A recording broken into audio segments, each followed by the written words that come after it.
Welcome and thank you all so much for joining us today for our discussion on the use of road salt and the impacts that road salt has on our environment, specifically our freshwater ecosystems.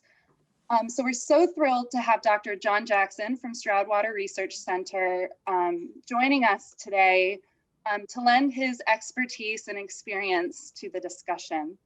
So a few housekeeping items. This webinar is being recorded. And so it will be shared after the end and will be a blog post. So it will, all the information will be accessible as well as some resources. The chat function is open, so please feel free to enter any questions you have into the chat box, or you could save them for the end where we have time to discuss a lot of the information presented today. So why are we talking about salt in the first place? So since the 1940s, salt has been the most popular road de-icer in the United States. And as Pennsylvania continues to increase the amount of salt used to make our roadways safer after snow or ice storms, and to decrease the amount of time that roads are impassable or unsafe to drive on, it has resulted in increased use of road salt, with PennDOT using over 844,000 tons of salt last year alone. So road salt has serious implications for our freshwater habitats, as the snow melts that carry salty runoff into our streams, which have not evolved to handle this kind of pollution. And it affects multiple species of fish, insects, amphibians, and plants. And recent studies have shown that road salt is the main culprit of salt pollution in northern United States. 84% of urbanized areas in the northern US have seen increases in chloride levels attributed to road salt, and 40% of streams experience levels that are considered dangerous to aquatic species. And of those, 29% have seen spikes in chloride levels in the wintertime that make the water unsafe for drinking. So I'm not going to spoil all of the statistics because our guest speaker, Dr. Jackson, is going to go into more detail. But I did want to provide a little bit more context for why salt is something that becomes such a hot topic every winter. So without further ado, I'd like to introduce John Jackson. Dr. Jackson received his PhD from the University of California, Berkeley, and focused his work on aquatic entomology and stream ecology. He's worked at Freshwater Research Center for 30 years and has been involved in numerous research and monitoring projects involving stream and watershed assessment and restoration throughout the Delaware Basin, as well as locations throughout the Mid-Atlantic region. His research on stream restoration dates back to experiments that started in 1997, and his research on de-icing salts in natural stream systems began in 2009. So I'm going to stop sharing and turn this over to Dr. Jackson to take it away.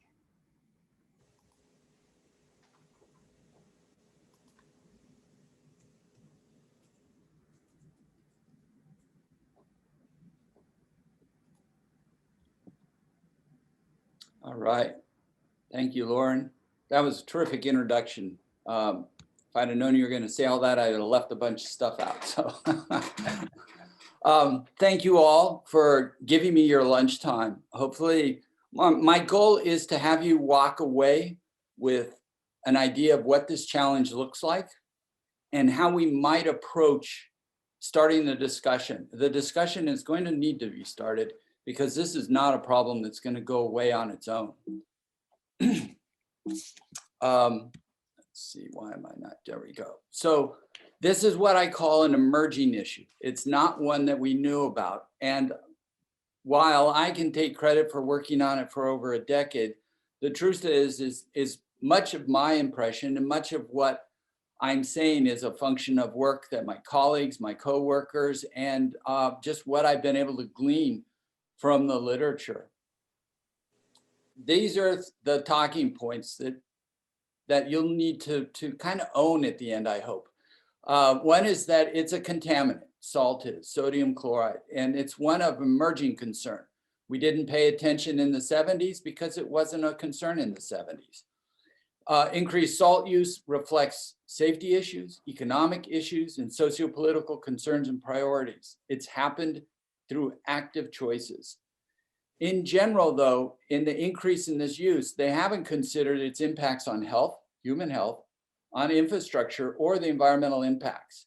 And it's only now that things are starting to really be quite measurable and of concern that people are stepping back and saying, there's a lot of facets to this conversation. Why is it important? There are two ways that this is a challenge. One has to do with the physiology of the animals. In other words, the salt concentration outside of the animal affects water and salt balance inside the animal. And that internal balance is really important for normal processes. And so can you give me just a second? The other thing, the last thing is toxicity. We're only beginning to touch on the idea that it's not just a physiological challenge, but it may also be toxic.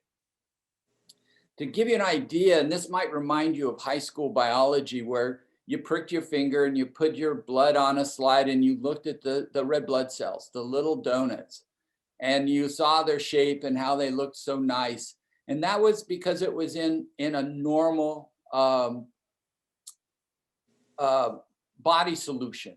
If you put it into rainwater, the water would go flowing into those red blood cells and they'd all blow up because there's not an ionic balance, a salt balance. This reverse happens if you put it into salt water. If you put those red blood cells in salt water, all the water would rush out of the cells and they would crinkle up and look like raisins.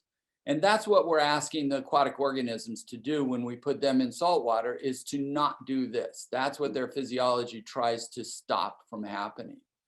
Well, streams have been becoming saltier, and we've known about it now for almost 20 years. And one of the first studies was right in this region. And it just so happened that Chris Crockett was working at Drexel at the time, but also for Philadelphia Water. And he was looking at the drinking water intake for Philadelphia Water, and then looking at a 25-year, 26-year period, he noticed from 73 to 99, chloride doubled and sodium doubled. Nobody had really measured that before, but soon after that, that was published in 2003, other people started looking at data sets. Here's a very famous publication looking at data from Baltimore, New Hampshire, New York, all over the Eastern United States and the ice belt, really. They started documenting this increased salinization. It wasn't hard to find as long as you had data and it reached back at least to the 80s. Well, what was going on here? And this is a graphic illustrating what Lauren described. What our parents and grandparents grew up with in the 40s and 50s was almost no salt. They never saw salty roads, but somewhere in the 60s to the early 70s, we increased our salt use. On the y-axis here is just metric tons, million metric tons of salt use in the United States. And this was all just happening in the 60s and 70s. So by the time the Clean Water Act was passed, the amount of salt being applied was many times greater than what our parents grew up with, or our grandparents. And that was pretty consistent until the mid-90s. And then something happened again, and it started being highly variable, but also reaching much higher. And now the number I found recently, this ends at 2005, the number I found recently suggests that the peaks are around 23 million metric tons per year. And that's per year. We just keep laying it on and laying it on. Well, what drove that? It's not entirely clear, but in the early days, it was plowing, anti-skid, snow tires changed. There were mechanical ways. People just got around on their own. I have to wonder if this set of studies about economic and safety benefits of de-icing salts didn't contribute to this stable period, recommendations coming out of those studies. And then in 1993, there were two studies, one out of Germany, one out of Marquette University, that again quantified or at least appeared to quantify immense safety benefits from using road salt, de-icing salt. And maybe that is what contributed to the spike. I've never been able to get a good explanation, and it's really unfortunate. But one thing to remember is this decision here was made 30 years ago, and many of those decision makers are unfortunately not in a position to tell me. They're not involved anymore. And the people that were involved in this decision back in the 70s to increase the load, they are long out of the business of making decisions with regard to road safety and road maintenance. And so there's nothing written down that I can tell. I don't know why this pattern looks this way. I've had the good fortune of recently working with the Nature Conservancy down at First State National Park and with a student, Patty Egg, at Westchester University, sampling around Westchester Borough and around First State National Historic Park. With the installation of sensors and stuff, we've learned a lot that I didn't know 5 years ago, 10 years ago. Here are some data that we collected at the start of Patty's master's thesis. And these were 5 streams that are all draining from Westchester Borough. I'm sure you all have driven through Westchester, but I'm not sure you all realize that it's on a hill. And there's water pouring north, south, east, and west. And so we sampled 4 different branches of stream flowing off of this hill. And these are the salt concentrations or the conductivities in September, right at the start of the study. And the first thing I noticed is that means there's a lot of differences from very salty to not as salty. The first thing you should note is this is a September sample, late summer. So we're measuring increased salt in these streams long after road salt has been applied. This is what conductivity or salt would be at White Clay Creek at the Stroudwater Research Center. So 15 miles to the west of Westchester, we would be sitting here at a conductivity of about 250 and a salt concentration not in 100 or 200, but around 10 or 15. That's what was here naturally. And all of the rest of this, whether it's 200 or 350 or 450, that's us. That's us adding.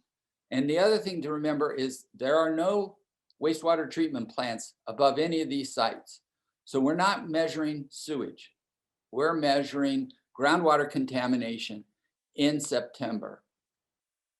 That's water making its way to the stream long after it was rain on the ground. This is the threshold that EPA proposed in '88. 2 of these streams, this would be chronic. By their definition, you didn't want to exceed this level more than over 4 days, more than once every 3 years. Whereas these streams look like this every day in August, every day in September. So they're far exceeding that chronic standard for salt. Now, my guess is there's more science coming in and the standard would be much lower than this. The sensors have also told us that there can be, that salt in the stream is highly variable. So this is a stream down in First State National Historic Park, and the Nature Conservancy's stream stewards do a really nice job running these sensors. And this was the first time I saw big peaks, really big peaks at this site a few years ago. This is 2017, 2018, where this site peaked at over 40,000. This is a 4-day running average, and it's still sitting at 20,000, 22,000 over 4 days. Remember, background in White Clay Creek would be around 200, 250. This stream's background is going to be around 1,000, but it peaks to 40,000 and averages over 4 days in the 20,000 range. We've known for a while, since at least the late 90s, early 2000, that conductivity or salt measurements correlated with stream condition. So this is a bug score, a macroinvertebrate score, mayflies, stoneflies, caddisflies, where conductivity is low, I get a good score. Whereas conductivity is high, I get a poor score. One thing that jumps out at you, though, is these are conductivities, say, in the 500 range, when I just showed you conductivities that are 700, 1,000, 1,500 at base flow.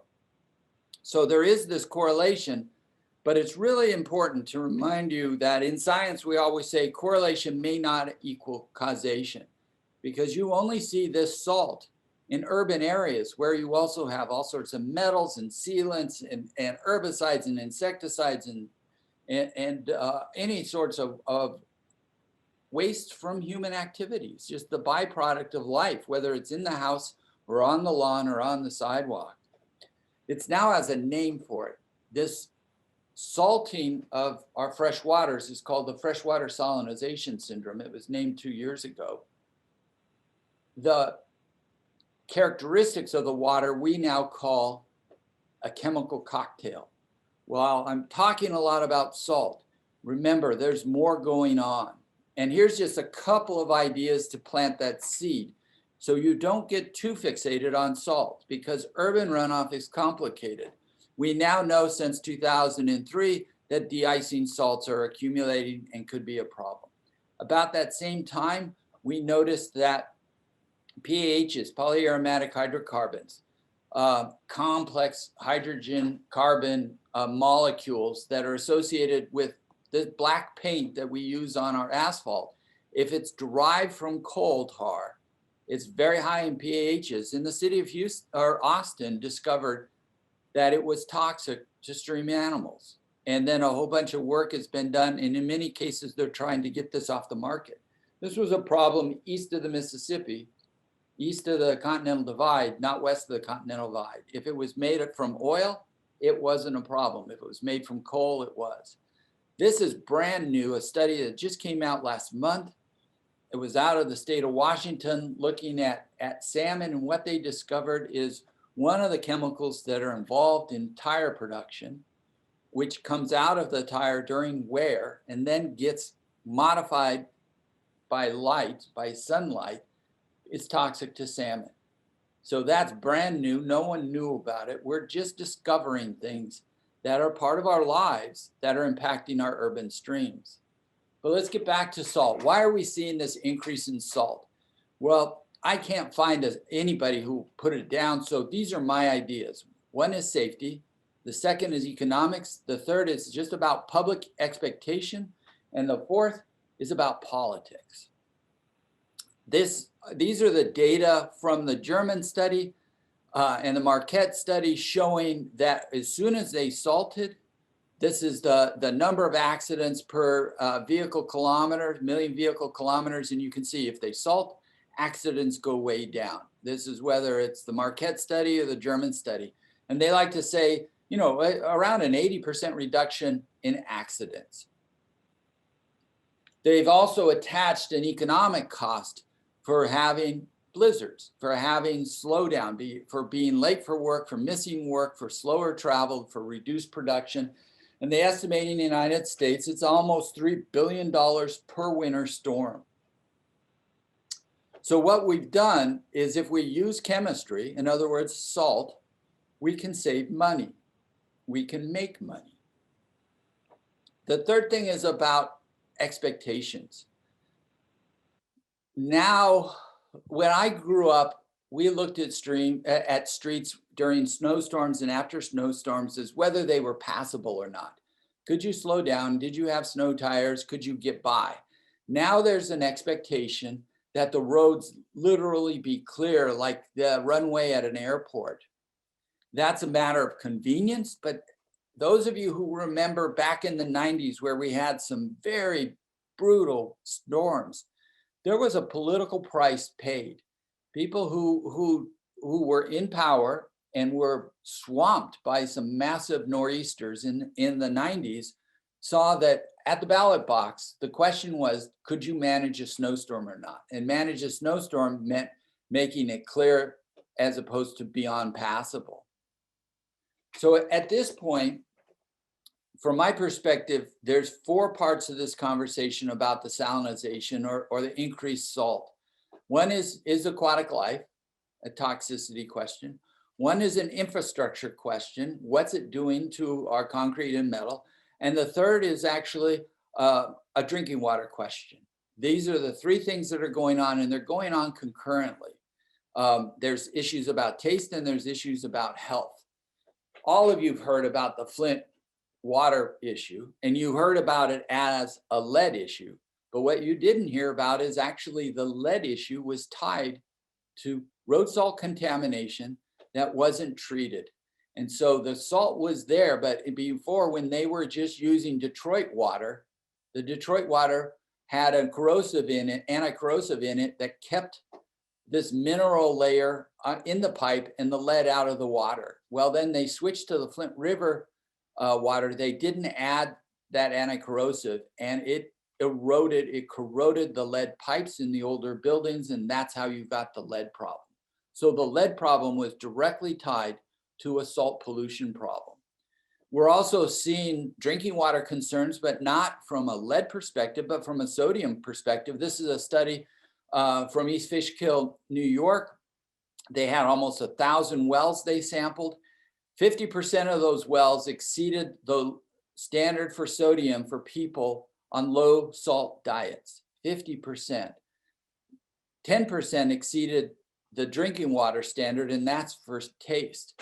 And this is a map of East Fishkill, and you can see there's hot spots, and the hot spots are tending to be in locations that are surrounded by roads and people.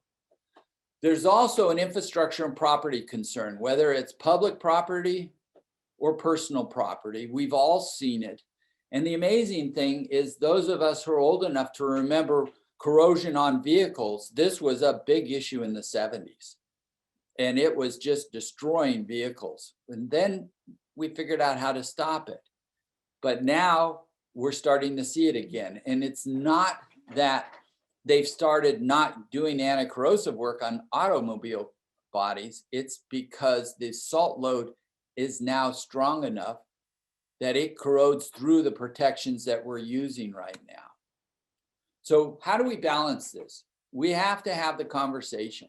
Right now, it's being posed road safety and economics versus aquatic life, infrastructure, and drinking water. It's an either or, but the truth is it can't be either or. It has to be a conversation, because the problem's not going to go away.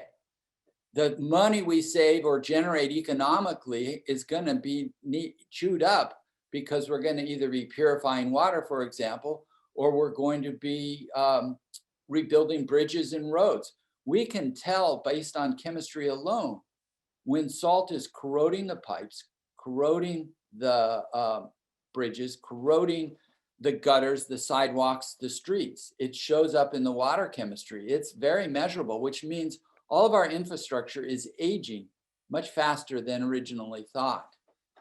So who's the source? Who's the problem? Well, when I talk to the public, quite often they go right to the state, to the PennDOT. Here's some data from Minnesota, where they've quantified de-icing salt use. This is for the Twin Cities. This is what's attributed 23% to Minnesota Department of Transportation. So about a quarter.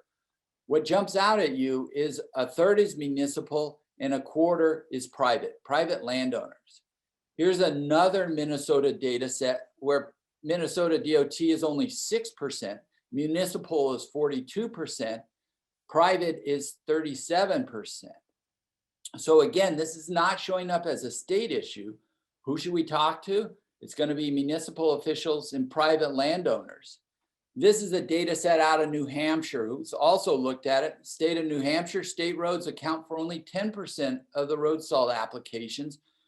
50% almost are private, so parking lot and private roads, and the 37% are municipal. So that's our challenge. It's not going to be talking to the state. It's really going to be talking to private landowners, private property owners, and to municipal officials.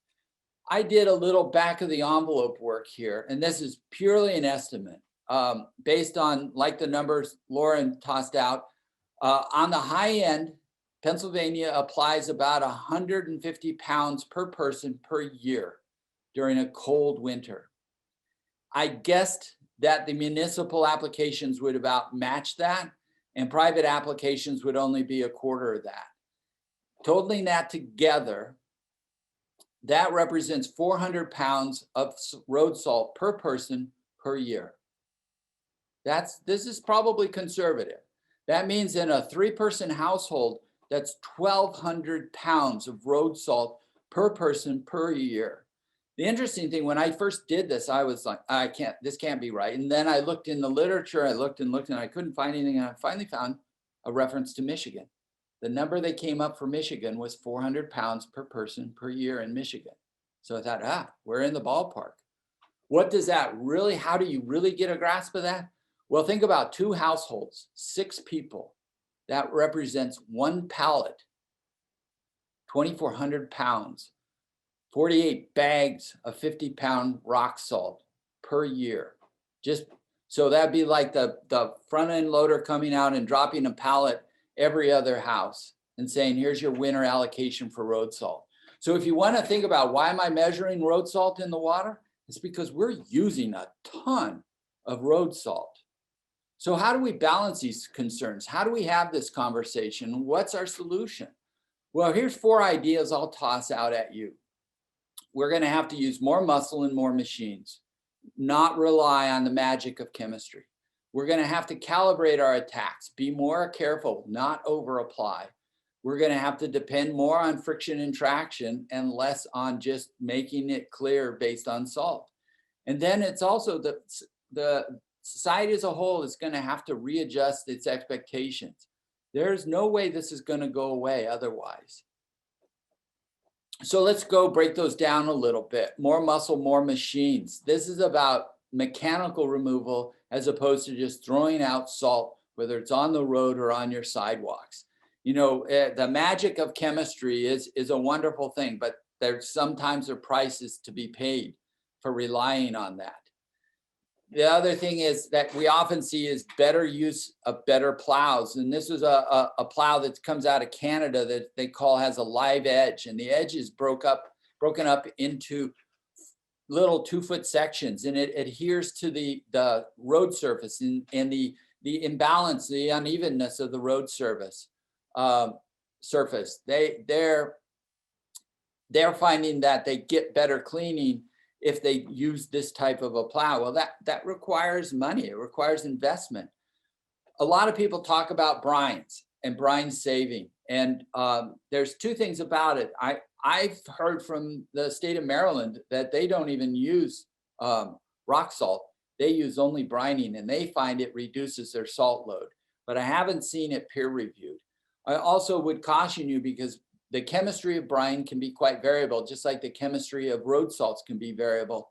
And some road salts are more negative in terms of corrosion or negative in terms of impact on aquatic life than others.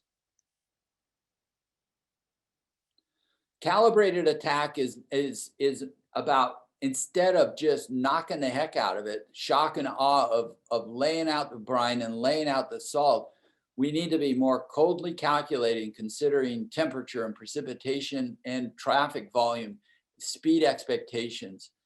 One of the reasons I think the state ends up looking pretty good in this whole equation is the states have done this very, very well. There is this system that none of us probably knew about, I certainly didn't, called the Weather Road Information System. Pennsylvania has 69 sites across the Commonwealth where they're recording real-time weather and real-time road surface data. They've got them in sensors embedded in the roads. You can see the same thing for New Jersey here. Here's New York over here. Here's Connecticut over here. This is not an uncommon thing. That information is fed into a weather forecasting system, and it creates maintenance decisions that literally can feed to a computer in the truck that tells it, based on the information and temperature, the thickness of the water film, the salt concentrations that are occurring on the road already, how much additional salt to apply. And they have literally, the way modern farming is done, they have a very accurate application because road salt is money, but it's also a pollutant. We also need to start thinking more about snow tires and anti-skid aggregates and where and when to rely on friction and traction. I did a talk to all of representatives from all of the conservation districts in Pennsylvania, over 150 people in the room. And I asked them, raise their hand if they've ever bought snow tires. And only a handful out of 150 raised their hand, but they did. Then I asked them, how many of you have bought snow tires in the last 5 years? None of them. No one had bought snow tires. Yet I grew up with snow tires and studded tires and chains. That's what we use to get around, to make sure we got around. Now we expect between plowing and salting that you don't need that. And maybe we need to go back a little ways. I was in Austria 2-3 years ago, right at the beginning of the season at the University of Innsbruck. And I noticed all these people changing tires. Well, they were changing tires. They were required to put on snow tires. And that was just an expectation, but they don't have a salt problem in their streams. The last thing is about expectations. There's an expectation that right now that winter roads are like runways and speedways. No matter how bad the winter storm is, it should be clear within an hour. And maybe we need to give mechanical removal a little more room to work. So those are my suggestions: more mussel, more calibrated attacks, paying attention to what we're applying, and helping the municipalities and helping the private landowners know more, know better about what they could or should be doing. Maybe also changing public expectations about friction and traction and reasonable conditions. So to get back to that first slide I showed you, points to remember: this salt pollution problem is new, and it's not in all streams. It's not in most streams, but it is in streams where we have a lot of hard surfaces and we're de-icing a lot. It can be a significant problem.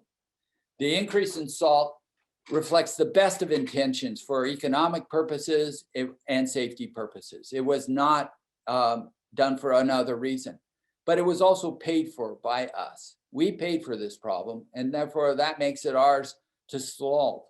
And finally, the negative impacts of increased salt use won't be resolved easily. And that's because we as a society, we as individuals, we're addicted to what road salt does. And changes are gonna come, but they're gonna come painfully. So that's what I have. And I think, Laura, if you wanna take it back. Yeah, thank you so much, Dr. Jackson. That was a lot of really excellent information. And I just wanted to take a second to kind of draw back the conversation to like the local impact. Let me pull this up. So we have been very fortunate to have some of the sensors that Dr. Jackson had mentioned earlier. So we have 4, they're called Enviro DIY sensor stations, and these pieces of equipment take readings every 5 minutes. And the data that you showed from First State National Park was staggering. Thankfully, we don't have spikes that reach 20,000 microsiemens per centimeter, which is the kind of level or the way that conductivity is recorded. But we do see spikes in the winter time of about a 5-fold increase during winter snowstorms. So what is on the screen right now, the orange line is the conductivity. So this is the amount of electrical conductance that the water can carry. And that sounds a little silly, but neutral water is a terrible, terrible conductor of electricity. And only when you start adding ions do you start to be able to carry electricity through the water. So this is, the orange line is conductivity. So how much estimated, salt and contamination there is in the water. The blue line is the water level. And so you can see there are these dramatic spikes that come at the same time as increases in water level. And I can say with certainty that these increases in conductivity are because of snow melt carrying road salts into our waterways. And I can say that for sure because 1, I double checked the weather to be sure. And 2, when you have big rainstorms, usually you see conductivity decrease because the amount of contamination is being diluted by rainwater. I say usually. So this is all from Ridley Creek in 2019. And you see these big spikes followed the next week by smaller spikes, but it's this continuous stress that's being presented on our waterways. And we're located in the headwater areas, so we're really not equipped as an ecosystem to handle these big influxes of salt. And so some of the most interesting data we've had come out of our sensor stations that are continuously monitoring are these spikes in conductivity in the wintertime.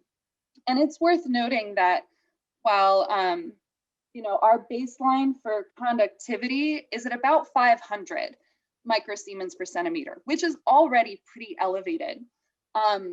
And so when we see these big spikes, it's concerning for the health of our watershed. And monitoring conductivity when you have sensors like this is pretty easy, right? Because it's doing all the work for us.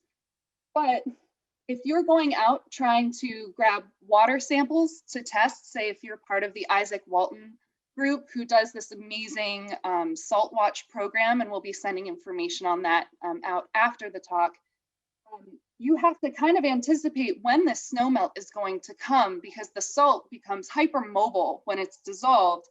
And as the water begins to run off, it will carry a lot of the salt out before we even see an increase in water level.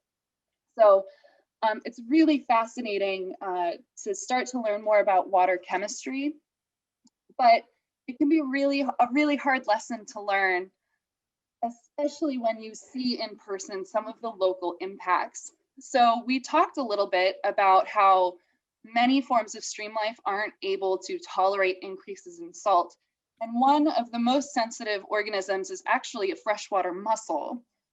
So very sadly, when we began doing our stream monitoring in January of 2018, we went out after a major snowstorm. It snowed on Sunday. It was very cold Monday, and then Tuesday it began to warm, and we sampled on Wednesday. And what we saw, we came upon at our last site about a dozen dying freshwater mussels. And we were very confused because when we tested, the conductivity looked normal, the chloride analysis looked fine, but these mussels were gaping and in the process of dying. And what we think had happened was the snow melt came through already. We had to delay our sampling because the water had been too high. So what we think happened was the chlorides came through, killed the mussels, and then left no trace. And that's one of the tricky things about studying this. And one of the great things about the increased technology is the access to the data sets that can tell us the stories, because we only get to see the evidence left behind. So salt is a major problem for us. And the additional things that we can do is, so this is a picture taken outside my house in the December snowstorm. You can see these big piles of salt left behind from one of the salt trucks. And maybe 30 feet away is Beaver Creek. So some of you on the call were witness to my realization that this salt pile was being deposited during a meeting. And I went out with a shovel and 5-gallon buckets and scooped up almost 80 pounds of road salt that was left behind. And you can see there's a melt spot kind of up the street. And that was another pile of road salt. And so we scooped everything up and called the township, because not only is this something that would be a massive negative influence for a long time on our stream, as repetitive rainstorms would continue to carry the salt into our sensitive ecosystem, but this is my taxpayer money getting just dumped out in an 80-pound pile.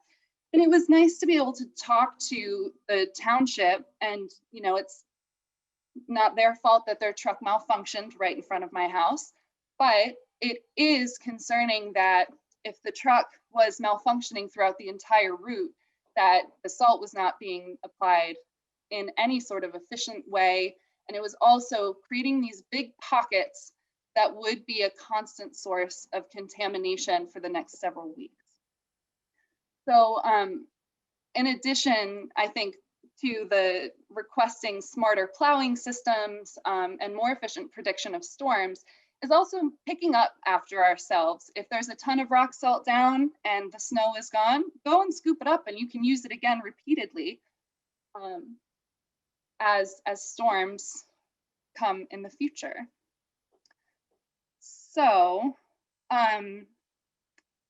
with that, I know there were lots of questions in the chat, and I'd like to open this up for discussion. Let me see. Hey, Lauren, just based on that picture that you just, that problem in front of your home with the malfunctioning trucks, what if you could get the townships to build some kind of filtration system near where the roads cross over the streams and wet areas, so that you would minimize the impact on the streams? Because it seems like climbing a mountain trying to get them to change their salt methodology. But it seems to me not only would the filtration work against road salt, but it might also work against other contaminants. I don't know what that would look like. I'm not an engineer, but and then having some kind of mandate where the townships have to do that at every road crossing, or maybe, yeah, that's just my idea. I think it's an excellent idea, and I am also not an engineer.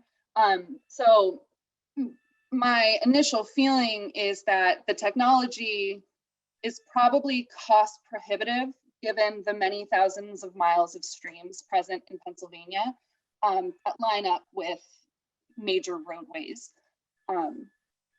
So I think that could be, maybe the next multi-million-dollar project to make you a billionaire, is creating affordable technology to limit the sort of runoff. But for the time being, I don't know. That's a great suggestion. Salt is really, really hard to get out of water. That's why desalination in the deserts is so expensive. So there is no technology easily scaled to what you're talking about, much less to make it economically viable. We really have only one choice, and that is to use less. The only way we change the curve is to apply less. Otherwise, it's just going to go up until we're saturation, and that will not serve anybody's purposes. There is no alternative then. Like when I grew up around where I live in East Goshen Township, they were using, and they used it out west a lot, out in ski country, cinder. That's one alternative, and they are starting to use more of that. That's the friction. Okay. But you don't want to use cinders per se. A lot of times that was just a cheap leftover waste from the steel industry, which was loaded with heavy metals. So now what they do is they just use, pulverized shale and things like that. It comes out of a quarry. I grew up in Denver. I've seen snow. Yeah. We lived on the hill until the sanding truck came. They didn't salt the street, they sanded the street. And there are alternatives that aren't, well, they're still salt-based, but they're advertised as being more efficient, right? So using beet sugar instead, I think that's pretty common in New Jersey, but it does still come with a whole suite either of unknown risks or known risks. And anytime you're adding massive amounts of new additives to a road that wash into a waterway, it takes time to understand what's happening. So I'm seeing some comments coming in that, in different places, there are alternatives like gravel in Alaska, and then it's swept up after being used. And I think that history before 1940 has tons of alternatives, and that we just have to kind of expand our expectations for what roadways should look like after getting a lot of snow. Let me say something about the beet juice, because I think it might be East Bradford or East Goshen. One of the two uses a beet juice product called Beet Heat. But it's more complicated than that. The beet juice is being used to keep the salt from bouncing. It's about keeping the road salt physically on the road. One of the tricks, though, is they're using a magnesium chloride product. Magnesium chloride is looking like it may be more toxic. The calcium chloride, now so there's the ion challenge and there's the toxicity. And that magnesium may be the problem. I see Franny Abbott's question on calcium chloride, which is sold as pet safe. In other words, sodium chloride burns the paws of your dogs, for example. And so they move to calcium chloride. And there are certainly some advantages to that. But if you're laying out 400 pounds of calcium chloride, we're still going to have the same, a serious salt problem. That's so much salt in the wells, in the streams. The other thing you'll start noticing now is, and I'm not getting a good feel for which is better or worse. I thought it was all magnesium chloride, but these are all interacting with concrete. And you can see the pocking that occurs when somebody applies something and it literally pops the concrete apart during one storm. And that's a freeze thawing cycle. The calcium chloride and magnesium chloride are also at least twice as expensive as sodium chloride. And so, but Lauren's example, this is the challenge for the municipalities, and that is many times they want to do a good job. Their equipment is quite old. They don't even calibrate their appliers the way the state does. The state is literally applying fertilizer at a certain way, the same way a farmer does. They're not going to waste money putting nitrate on a cornfield they don't need. The state doesn't waste putting road salt down that the formula doesn't need. But you go to the parking lot at the Giant, and what do you see? You see more salt than you can shake a stick at. That guy doesn't want to come back. He wants to salt and salt and salt and then come back in 24 hours. That's why the private landowners are so high, is in part the business model doesn't allow them to pay attention the way the state guys do and gradually apply and responding to the conditions. They just lay it out because they can't afford to stick around. Well, and they face a tort litigation, I guess, imperative in terms of their standard of care. I mentioned this in one of the comments, but I wonder to what extent your safety studies that you cited got incorporated into standards of care that businesses need to follow when they're salting walkways to make sure that their business that they want to keep open in the snowstorm is safe. And in the absence of salting, they face enhanced liability. So I think that's something that needs to the extent that this gets reformed, you could do all the work you wanted on roadways, but if you still have private business owners knowing that they'll get sued for everything they're worth if someone slips and falls walking into their office because they didn't do what the study from 1999 says, you're not going to get much change, I think. I think that risk is part of what drives it. Right. I mean, when I worked at WCT, Lindsay, you remember this, we had a snowstorm and we had people coming to use the RCC, and, we're a conservation organization, and we weren't sure what to do because we knew people had to get from their cars into the building. We had plowed, but it was slippery and we were afraid people were going to fall, but we didn't want to use salt. And, so we're there as an organization that's thinking explicitly about this stuff. And we still were tempted to put down salt because we didn't want to get a lawsuit filed by someone who entered the building and had problems on the way in. So, that needs to evolve along with all the rest of the thinking. It will absolutely be part of that liability is the same as the political price. What's the expectation? With homeowners, they always say if you did you made what would be considered a reasonable effort. And at what point to private businesses, at what point to the municipalities, what's expected? And then what falls on you as it was your choice to go out during that ice storm. Common sense should have stayed home, but that's a tricky one. We have to give guidance. Well, but then when you have a litigation system that rewards bad personal decisions to leave your home when you should stay home, then you end up with an incentive for businesses to do the absolute most that they can to avoid that liability. So I think it gets very complicated. It very much does. Like I said, no one's doing this to cause pollution. They're doing it with the best of intentions with regard to safety and promoting business. There's another question that kind of segues from John and Patty Worth asking about kind of elevating the importance of our freshwater ecosystem, maybe to meet some of these more law-based, policy-based issues, saying, is there a way we can compel our township to minimize salt use during vernal or salt use around vernal pools and sensitive waterways?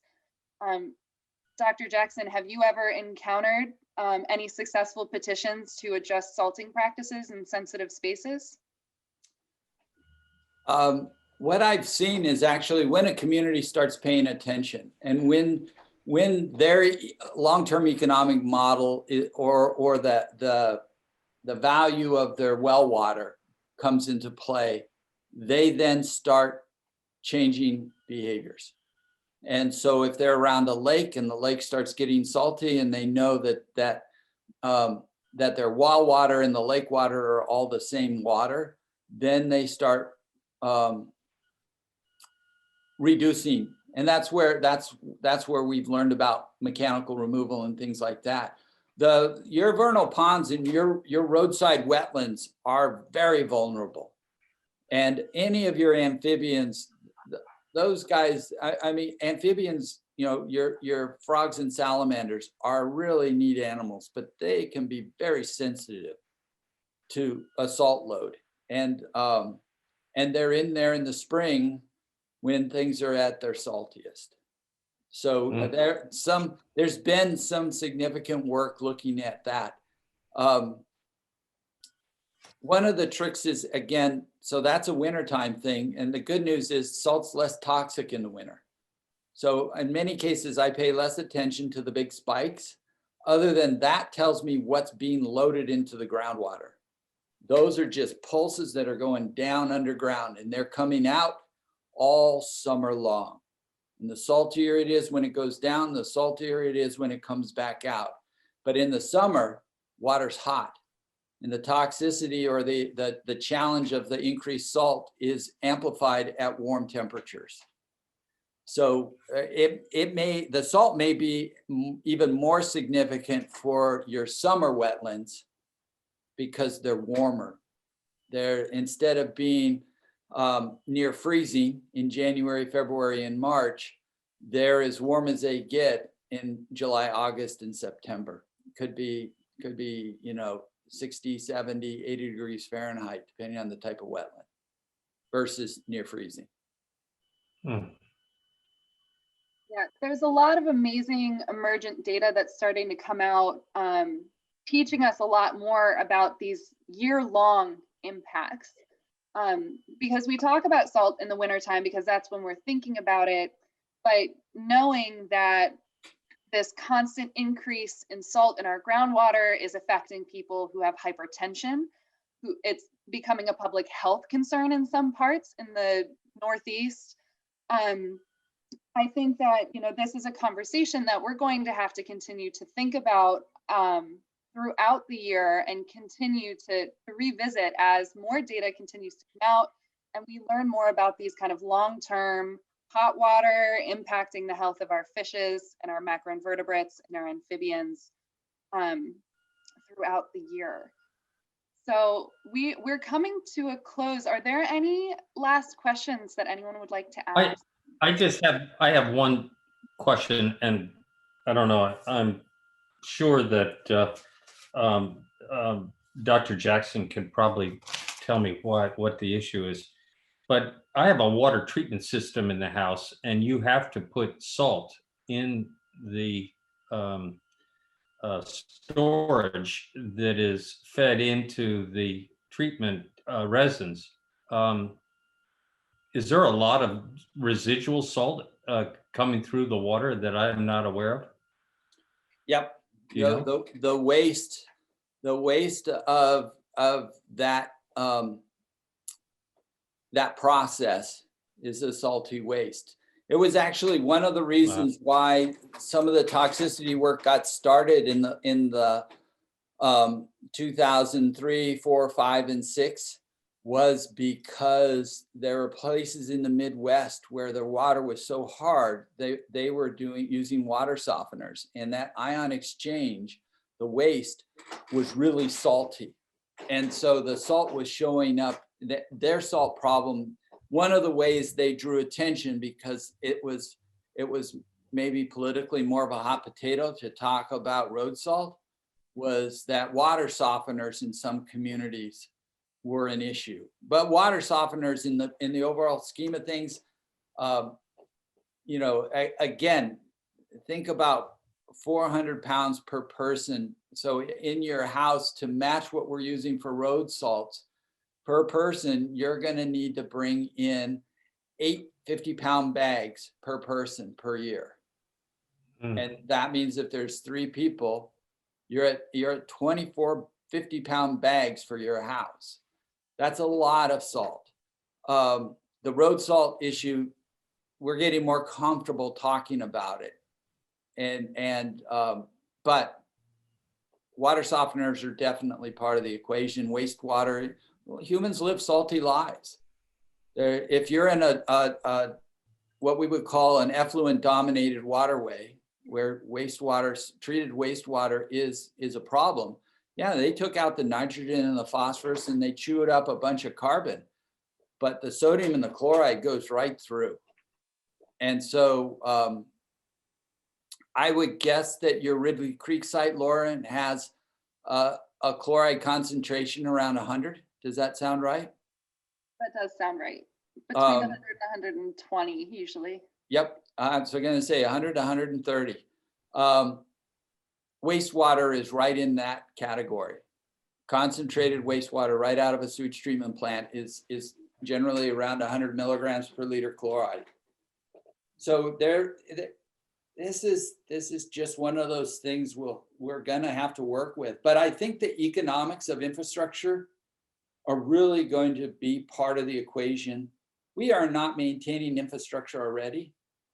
And this is going to be, as when people start looking at what it's going to cost to replace these bridges, as an example, it's not going to be insignificant. And if they're aging at twice the rate that they were budgeted to age, that means our infrastructure deficit is far greater than we ever anticipated.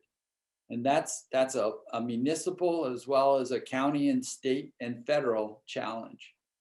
But the other thing is, and it may come to bear, is the damage to cars. It's becoming quite, we all see it now. You go to the grocery store and you look at cars and you see fenders and bumpers with corrosion on them. We licked that problem for almost 3 decades, but it's back again. And that's real money out of people's pockets when they have to start repairing metal on their vehicle. And if you were to talk to auto repair guys, they would tell you, we see a lot of corrosion related damage to vehicles now, brake lines and stuff like that down on the wheels. Very interesting presentation. I thank you. Yeah, thank you everyone for joining us and for participating. I know there were a couple of questions we didn't get to in the chat, but when it comes to salt, I think we're all very, very curious to know how we can do better and how we can improve the health of our waterways, no matter where we are. So I think Dr. Jackson, you've given us so much to think about and so much to work with. And thank you so much for your time and spending your lunch hour with us. Oh, it's my pleasure. I'm glad to be of assistance. You know where I live. Yes, we do. Thank you. You're welcome.